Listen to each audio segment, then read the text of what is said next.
So, this is your job now? My sister sneered. Then, my business partner smiled. Every piece here is his work. 3-year wait list. My parents went silent. Sup, Reddit. My parents told me I was throwing my life away by choosing sawdust over suits. A few years later, let's say the tables turned in the most satisfying ways possible. Here's what went down. See, I'm 32 male, and in my family, there was a script. You went to an Ivy. You worked on Wall Street or in big law. You married someone from the country club. And you produced 2.5 kids who'd repeat the cycle. My sister Heather was crushing it at Johns Hopkins Medical School. My brother Ethan was already flipping properties and calling himself a real estate mogul at 26. Me, I wanted to build furniture, not IKEA. I'm talking hand-carved mortise and tenon heirloom quality pieces that would outlive your grandkids. The kind of work where you could run your hand along the grain and feel the tree's story. I started when I was 15. Our groundskeeper, this old Italian guy named Giuseppe, had a workshop in the garage. He saw me watching one day and just handed me a chisel. You got good hands, he said. Steady, patient. Most people, they rush. You wait. The first thing I made was a cutting board. Sounds simple, right? Wrong. Took me 6 tries. First one split because I didn't know about grain direction. Second warped because I used green wood like an idiot. The third looked like I'd attacked it with a chainsaw. Giuseppe just kept handing me new wood. Never said a word about the waste. By attempt 4, I was getting it. Giuseppe taught me to read wood like my father read stock tickers. Got my first real tools at a pawn shop with birthday money. A beat to hell Stanley No. 4 plane that needed 3 hours of restoration before it would take a shaving. Some chisels that looked like someone used them to open paint cans. A saw that cut about as straight as a politician's promise. But they were mine. I built my first real piece at 16. A desk for my room. Spent 3 months on it. Pine because I was too broke for hardwood. But I made that pine sing. Hand-cut dovetails that actually fit. Finished so smoothly you could see your reflection. My mother walked in, saw it and said, "Did you buy this?" When I told her I made it, she actually laughed. Don't be ridiculous. That desk is still in my workshop, by the way. I keep it as a reminder not of where I started, but of when I realized my family would never see value in what I could create. By 18, I was selling custom desks to kids at prep school for their dorm rooms. Clean work, solid, $300 a pop, which was beer money to them, but rent money to me. My parents thought it was cute, a phase, like when I collected baseball cards. At least stamp collecting is quiet, my mother said once, complaining about the sawdust I tracked in. This woodworking obsession is just messy. Then came the family meeting, senior year at Dartmouth, where I'd been force-fed a business degree like a goose being prepped for foie gras. Investment banking, my father declared, sliding a folder across his desk. Goldman Sachs has an opening, I made some calls. I'm starting an apprenticeship, I said. Master craftsman in Vermont. 2 years, then I'm opening my own workshop. The silence was beautiful, like that moment before a tree falls. My mother's voice could have frozen steel. You're joking. Dead serious. We've invested everything in your education, my father said, his Harvard class ring catching the light as he drummed his fingers. Everything. Then you made a bad investment. That's when my brother laughed. Actually laughed. You're going to be a carpenter? Are you serious? This was the same guy bragging about flipping condos before he even had his real estate license. Always chasing leverage, never thinking long-term. Yeah, I am, I said. My sister didn't even look up from her phone. Well, someone has to be the family's disappointment. Thanks for taking one for the team. My mother stood up, pearls clicking against each other. If you do this, you're on your own. No trust fund, no safety net, nothing. Perfect, I said. I work better without strings. I left that night with my truck, my tools, and about $8,000 in savings. My father's last words were, "You won't even survive. You'll be back in 6 months begging." I wasn't. Vermont was brutal. The apprenticeship paid just enough to cover a room above the workshop in ramen. My hands bled for 3 months straight. Wood splinters became part of my DNA. But I learned, God did I learn. The master, this 70-year-old hardass named Frank, made Gordon Ramsay look like Mr. Rogers. That joint's loose enough to screw, he'd say, throwing my work in the scrap pile. Start over. 6 months in, I'm at this dive bar, nursing a coffee I couldn't really afford. When this guy sits down next to me. Designer clothes, but worn like he didn't give a damn. Expensive watch, but scratched to hell. You're the furniture guy, he said. Not a question. Depends who's asking. Ryan, I buy things that piss off my parents. Turns out Ryan was tech money, not founder money, but early employee at a startup that went nuclear money. His parents wanted him to be a doctor. He wanted to spend his trust fund on stupid shit and day trade crypto. Better than my siblings, I told him. My sister's at Johns Hopkins pretending to save lives while burning through my parents' money. My brother calls himself a real estate mogul, but couldn't sell water in the desert. Ryan laughed hard. Show me your work, he said. I pulled up photos on my cracked iPhone. Custom walnut desk I just finished. Bookshelf with hidden compartments. Coffee table that converted to a poker table. How much for that desk? $3,000? He laughed. That's it, dude. There's a place in Soho selling pressed sawdust for 5 times that. It's Vermont, different market. Screw Vermont, he said and ordered us another coffee. You know what rich idiots love more than anything? Telling other rich idiots they have something those idiots can't get. You're sitting on a gold mine and pricing it like aluminum. Ryan became my business partner.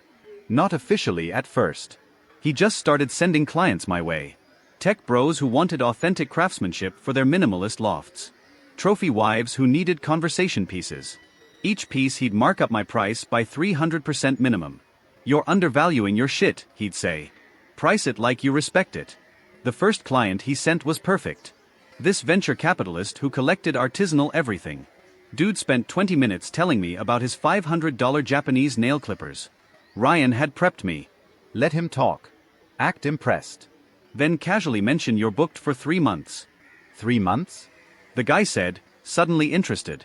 Maybe 4, I said, checking my completely empty calendar. I could squeeze you in if you're flexible onward choice. No, I'll wait. I want the walnut. Sold him a $12,000 coffee table. It cost me $600 in materials. Ryan's real genius was the psychological warfare. He'd tell clients, the senator's wife is still waiting for hers.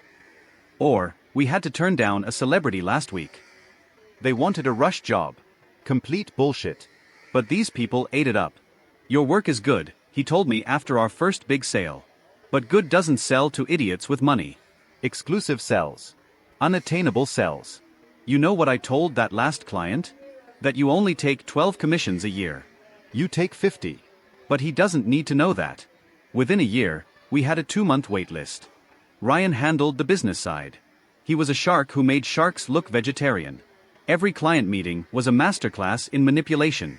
One time, this hedge fund wife came in, pointed at a chair and said, I'll take 6. We don't sell 6 of anything, Ryan said without missing a beat. Each piece is unique. I could do 2, maybe 3 over 6 months, but 6 would dilute the value. She bought 3 at double the price. I handled the craft. We moved to a bigger workshop, then an even bigger one. You know what we need, Ryan said one day, spinning in an IKEA chair he'd bought just to make a point about inferior craftsmanship. A showroom. Something that makes these rich pricks feel special just walking in. Can't afford it. I can. He grinned. My parents just threatened to cut me off again. Perfect time to double down. The thing about Ryan was he wasn't just funny money. Dude understood people. Specifically, he understood rich people's desperate need to feel superior. He'd price our pieces just high enough that buying them felt like joining an exclusive club. We'd sit in the workshop after hours, him drinking expensive bourbon, me covered in sawdust, planning world domination. We're going to make these trust fund babies pay $20,000 for shelves, he'd say. And they're going to thank us for the opportunity. That's insane. That's the point. Poor people think rich people are smart with money. They're not. They just need to feel special. We're selling special. He was right every single time. This isn't furniture, he'd tell clients. This is functional art. Your grandkids will fight over this in the will. And they ate it up every single time. 3 years after leaving home, our workshop had evolved into something else entirely. We called it Grain and Bone. Ryan's idea. Sounds expensive, he said. Like somewhere you need an appointment just to browse. He wasn't wrong. The showroom was 8,000 square feet of converted warehouse in the design district. Concrete floors polished to mirror shine. Edison bulbs hanging from iron fixtures I'd fabricated myself. Each piece displayed like a museum exhibit with custom lighting that made the wood grain look alive. We had 3 full-time craftsmen under me now. I'd poached them from high-end restoration shops with the promise of creative freedom and profit sharing. Ryan had hired 2 salespeople who looked like they stepped out of a Scandinavian architecture magazine. Our clientele was exactly what you'd expect. Wall Street psychopaths who wanted boardroom tables that screamed dominance. Tech money that needed their open-plan offices to look authentic. Trophy wives spending their settlement money on furniture their ex-husbands couldn't afford. The prices were insane. I'm talking $30,000 for a dining table, $8,000 for a bookshelf, $15,000 for a bed frame. Ryan had this gift for making people feel like they were idiots if they thought that was expensive. You can get a table at West Elm, he'd tell browsers who balked at prices. This isn't that. This is a piece. Yeah, he used my last name like it was a brand. The irony killed me. The family name they said I was destroying was now synonymous with too expensive for you. Meanwhile, I kept minimal contact with the family. Mom would text occasionally. These passive-aggressive messages about Cousin Ted's promotion or Heather's new research publication. I'd respond with thumbs-up emojis. Drove her insane. Looking back, even then there were cracks. Mom dropped hints about tight budgets and Dad complained about market conditions. At the time, I brushed it off as rich people problems. The one time my father called, I let it go to voicemail. Just checking in, he said, voice tight. Your mother worries. Translation, checking if I'd failed yet. I was living in a sick loft by then. Ryan and I had bought the building together. Another one of his piss-off-the-parents investments that actually made money. My place was the top floor, 20-foot ceilings, original brick, and furnished entirely with my own work. Every piece told a story. The dining table where I'd learned to bookmatch wood grain. The desk where I'd signed our first 6-figure commission. The bed frame that took me 3 months to perfect because I kept scrapping it and starting over. But my family didn't know any of this. Far as they knew, I was probably living in a van, barely scraping by, building pine boxes for minimum wage. Ryan loved it. You're really going to let them think you're homeless? Why ruin the surprise? Because it would be freaking hilarious to watch their faces. Patience, I said, running my hand along a piece of black walnut I was shaping into a console table. The longer you let wood cure, the stronger it becomes. He laughed. You're more petty than me, and I once bought my ex's favorite restaurant just to ban her. Did you really? Nah, but I thought about it. The health code violations shut it down before I could. He scrolled through his phone. Speaking of petty, your brother just posted another LinkedIn essay about synergistic real estate solutions. Dude writes like ChatGPT having a stroke. This was our dynamic. I'd work, he'd talk shit, we'd make money. The business ran itself at this point. We had corporate clients on retainer, a waiting list that stretched 6 months. Features in Architectural Digest, Dwell, freaking Wallpaper magazine. But the best part, we were about to expand. We'd found a second location. This massive space that used to be a textile factory. We're talking 20,000 square feet. Enough room for a full production workshop, showroom, and private event space. We could host launches, he said, eyes lighting up. Get brands to pay us to display their shit next to ours. Make them look good by association. Or, I said, we could just focus on the furniture. That's why you need me. You think too small. He pulled up the property listing on his phone. Look at this place. It's perfect. Right neighborhood, right vibe. And he grinned. It's 15 minutes from your parents' country club. No way. Yes. Imagine it. They're driving to their stupid golf game. And boom. Massive sign. Grain and bone. Your name right there. That's petty. That's the point. I was about to argue when my phone buzzed. Text from my mother. Ethan's getting engaged. Dinner this Sunday to celebrate. The club, 7 p.m. Try to dress appropriately. I showed Ryan the text. You going? Wasn't planning on it. You should. His grin turned evil. But first, we need to make sure they know about the new showroom. How? Leave that to me. Just make sure you're free 2 weeks from now. Why? Because that's when your family's going to walk into our house and they won't even know it's ours. The plan was beautiful in its simplicity. Ryan had our marketing girl create a targeted social media campaign, not aimed at my family directly. That would be obvious. Instead, we hit up all their friends. Every Greenwich hedge fund wife, every country club regular, every person in their social circle got served ads for Grain and Bone's exclusive preview event for our new showroom. Within a week, my mother's friends were talking about this mysterious high-end furniture atelier. Ryan made sure our pieces showed up in the backgrounds of influencer posts. Had a celebrity interior designer mention us in Vogue. Even got a senator's wife to post about her life-changing consultation with the Grain and Bone team. My mother took the bait exactly like we knew she would. The text came on a Tuesday. Ethan needs furniture for his new penthouse. That grain place everyone's discussing. Can you believe the wait list is 3 months? But Marcy's husband knows someone. We're going Thursday at 2 p.m. Ryan was literally cackling when I showed him. It's too perfect. They're name-dropping to get into your own store. Thursday came fast. I was in the workshop, visible through the giant glass wall that separated it from the showroom, but wearing my usual work clothes. Just another craftsman. Ryan was playing the role of senior sales associate, wearing a $3,000 suit that he bought specifically for this moment. I want to look more successful than her husband, he'd said. The showroom was already half full of our typical clientele when they arrived. You know the type. I watched them walk in through the glass. My father in his power suit, checking his Rolex.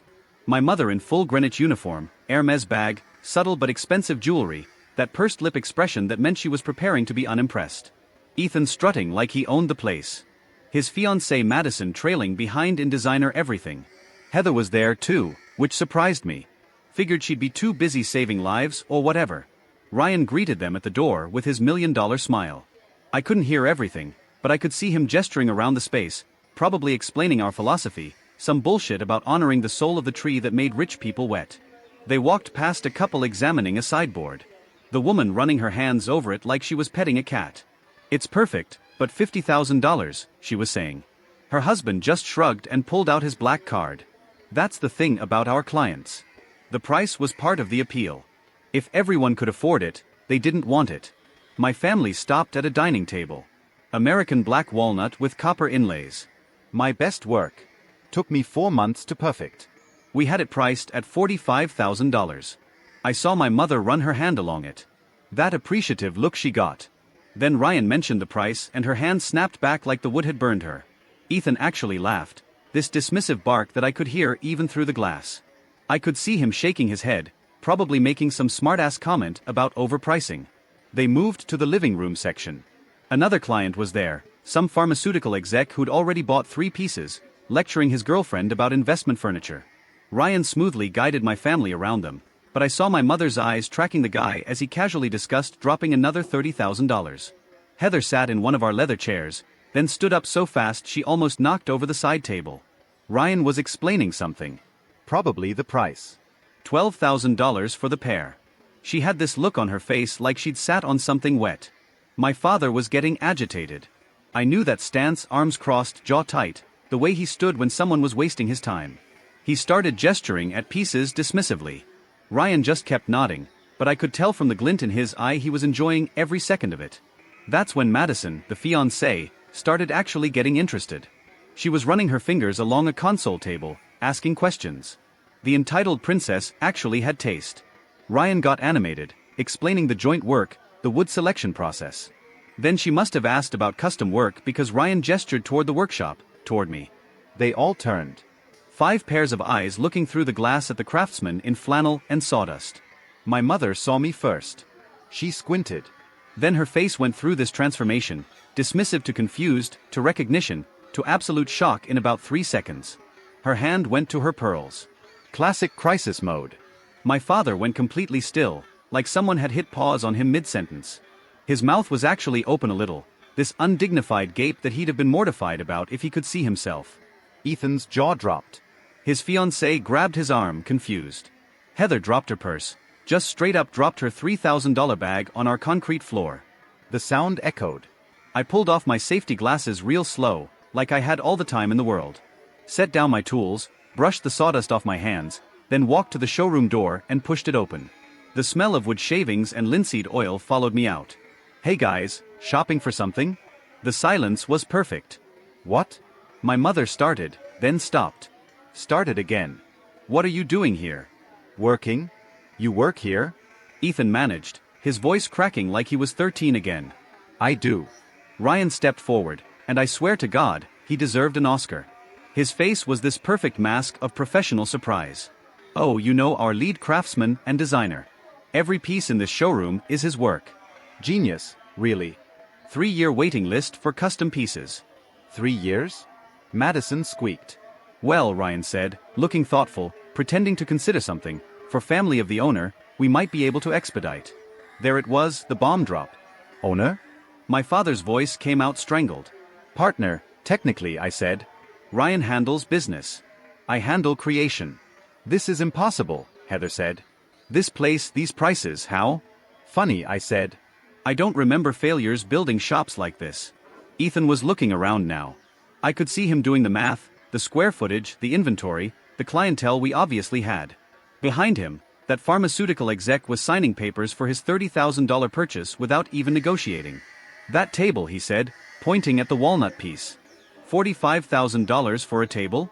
$48,000 actually, Ryan corrected. Price went up. Demand exceeds supply. That's insane, my father said. That's market value, I replied. You taught me that, didn't you? Something's worth what people will pay.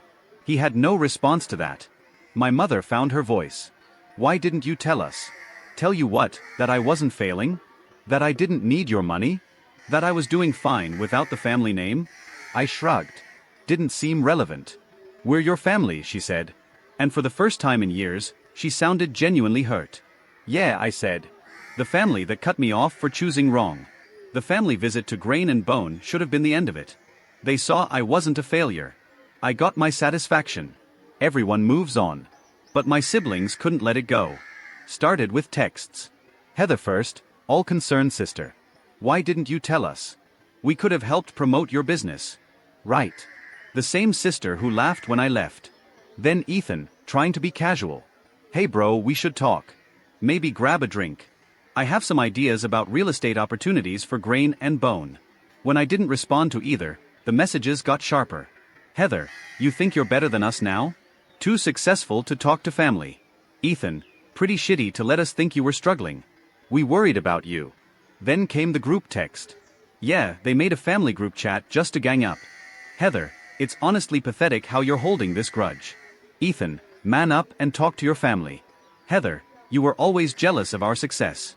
Now you get a little money and ghost everyone. Mom cries about you, you know, but I guess you're too important now.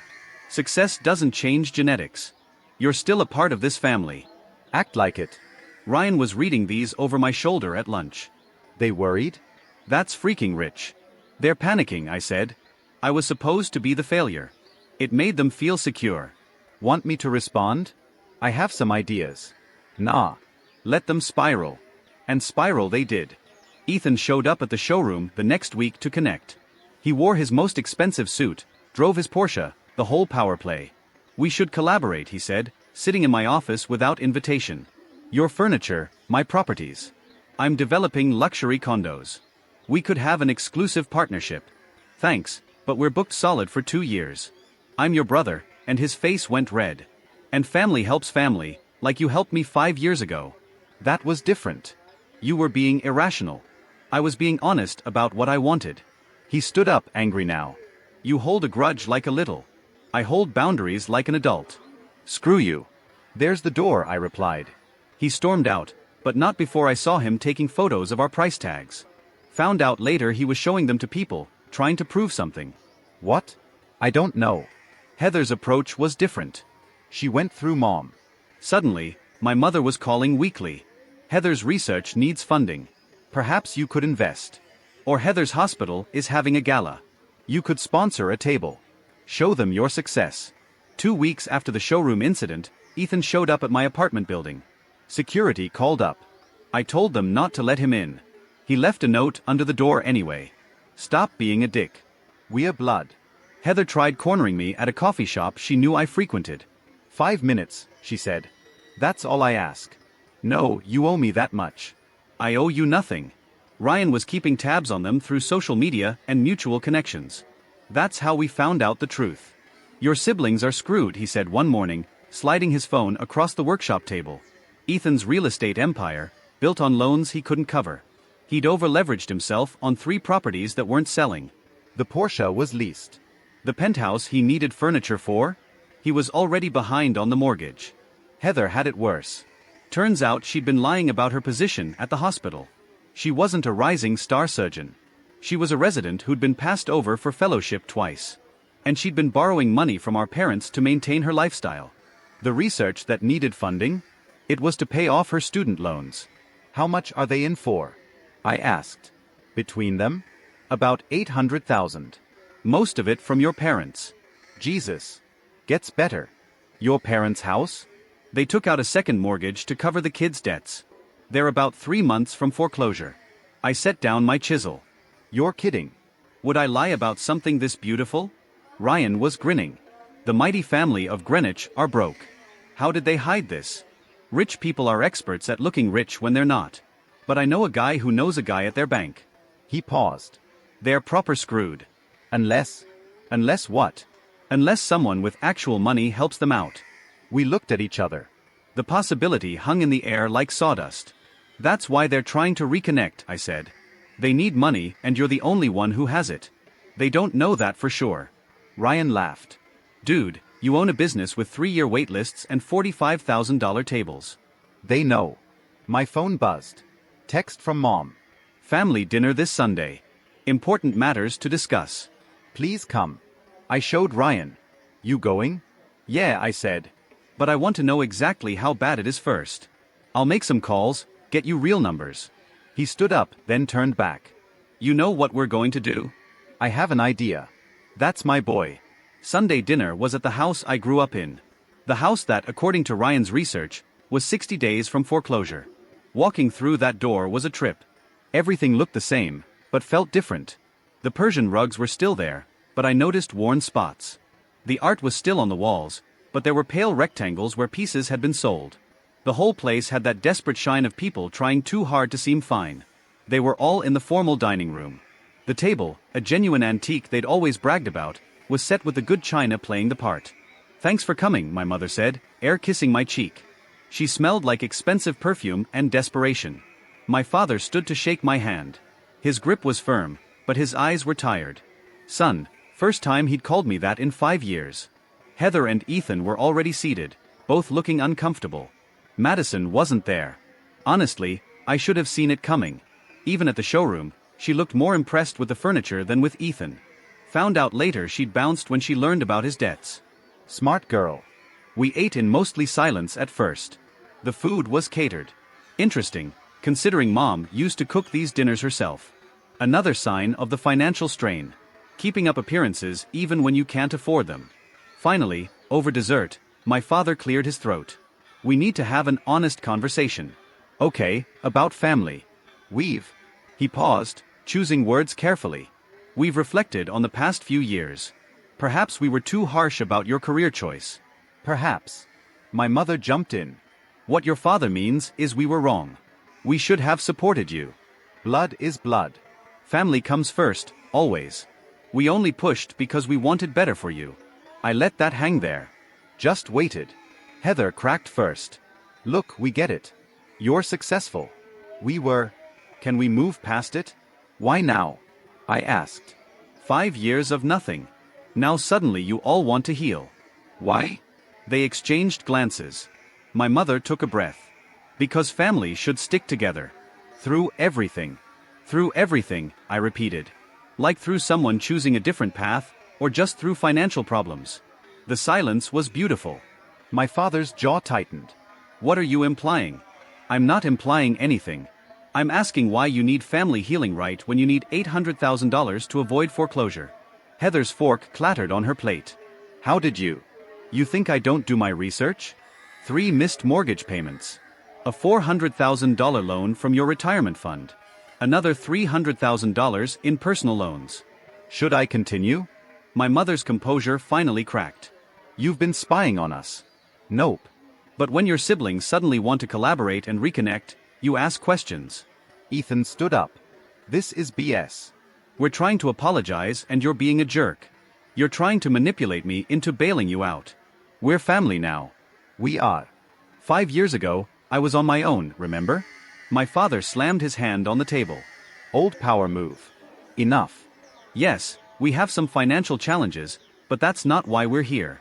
Prove it, I said. Tell me you don't need money, and this dinner is just about family healing. Say it. He couldn't. I stood up. Thanks for dinner. Wait, my mother said. And for the first time in my life, I heard her beg. Please, we could lose everything. Like I did when you cut me off. That was different. It was exactly the same. Except I didn't have family to turn to. Heather tried a different angle, tears forming in her eyes. I've been getting threatening calls from loan sharks. I'm scared. Is that what you want? Your sister living in fear? You took out loans you couldn't pay. That's not my problem. You're really going to let us lose everything? Ethan said, out of spite. My mother stood, tears now flowing freely. I know we hurt you. I know we were wrong, but we're still your family. Doesn't that mean anything? It meant everything, I said. Until you taught me it meant nothing. I headed for the door, then stopped, turned back. Then I dropped the thing they didn't expect. I'll make you an offer, I said. I'll buy the house. Hope flashed in their eyes. What? Mom asked. You can live in it as tenants, market rent, first and last month upfront, credit check, references, the whole thing. You want to be our landlord? My father's voice was dangerous. I want you to remember every month when you write that check that the family failure is the only reason you still have a roof. That's cruel, my mother whispered. That's business. Something you all understand, right? Ethan laughed, bitter. Nah, you're bluffing. Ryan's already drawn up the paperwork, below market purchase price. You're not exactly in a position to negotiate. You have 72 hours to decide.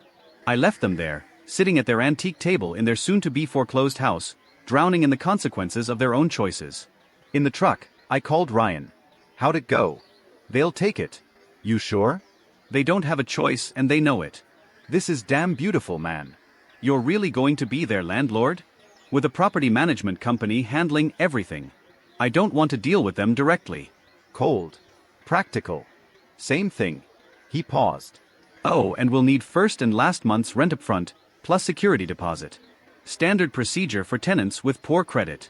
They don't have poor credit. They will soon. Was I good? I just crushed my family's pride under the same boot they'd used on mine. Yeah, I said. I'm great. 48 hours later, my father called. We'll take your offer. Good. Ryan will send the paperwork.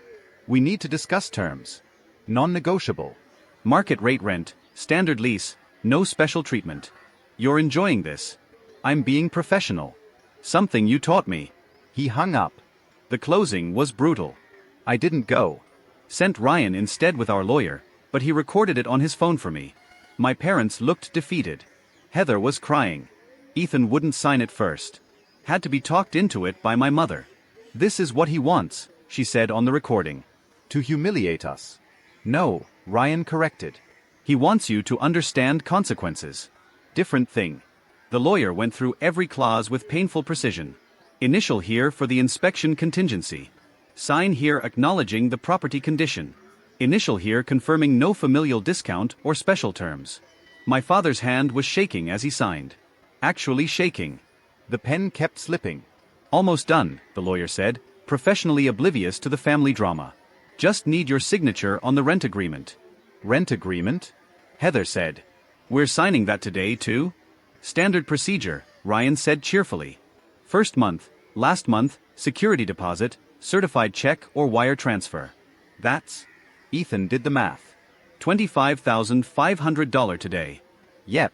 We don't have that liquid, my father said quietly. Ryan pulled out his phone, pretended to check something. Well, the lease can start in 30 days. Gives you time to liquidate assets. Of course, you'll need to vacate by then if you can't make the payment. Are you serious? Vacate our home? My mother said. Technically, it's not your home anymore, Ryan said. It's your son's investment property. The best part was the lease signing. I made sure the property management company scheduled it for the same day they would have been evicted. Real sign this or pack your shit energy. The property manager, some middle-aged woman named Carol, who'd clearly done this 1,000 times, was ruthlessly professional. The rent is $8,500 per month, due on the 1st. Late fees begin on the 5th. 3 violations of any lease terms result in eviction proceedings. What violations? Heather asked. Noise complaints, property damage, unauthorized occupants, failure to maintain the premises. Carol rattled off the list like she was reading a grocery receipt. The rent was $8,500 a month, below market for Greenwich, but more than they could comfortably afford with their current situation. They'd have to budget, sell things, make choices. Within a week, the dynamic shifted. Ethan came crawling first. Showed up at the workshop, humble this time. No Porsche, he'd taken the train. I need work, he said simply. McDonald's is hiring. I'm serious. I know construction. I can help with installations. I don't employ family. Then I'm screwed. Figure it out. You know what I had to do to get here? I sold my watch, my college graduation watch from Dad, for train fare. For $50. It was worth $2,000. Should have gone to a better pawn shop. He left, but not angry this time. Just broken. Heather lasted 2 weeks before calling. The hospital cut my position. Budget constraints. Sorry to hear that. I need a loan. Just until I find something. No.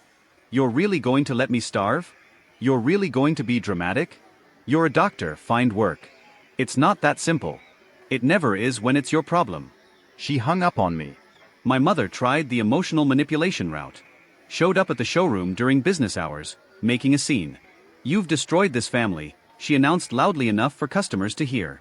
Ryan intercepted her smoothly, guiding her toward the door while maintaining his salesman smile. Ma'am, I need you to leave. I'm his mother. You're a tenant disturbing a business. Leave or I call security. You don't understand, she said, grabbing his arm. We had to sell the Mercedes. Both of them. We're driving a used Honda. A Honda? Reliable cars, Ryan said, still smiling. Great resale value. The look she gave him could have stripped varnish, but she left. My father went full legal threat. Had his lawyer, probably the last one he could afford, send a letter about elder abuse and financial manipulation. Our lawyer laughed. They have no case. You bought a property at fair value and offered them below market rent. If anything, you're helping them. Send that response, I told him. Word for word. 3 months in, they were behind on rent. The property manager called me. What's the policy on late payments? I asked. 5-day grace period, then late fees. 30 days and we start eviction. Follow standard procedure. Even though they're... Yes, especially because they're family.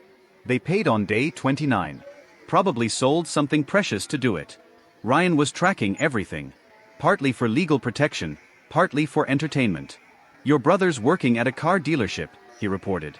Your sister's doing locum work at urgent care clinics. Your parents sold their country club membership. Good for them. You're not even a little satisfied? I'm very satisfied. But nothing. They're learning what I learned. How to survive without a net. The calls stopped. The manipulation stopped. They paid rent, mostly on time. We didn't speak. Then 6 months later, my mother texted, "Thank you." Just that. I didn't respond. Our relationship never recovered. Bridges once burned should stay burned. And honestly, I'm doing great without them.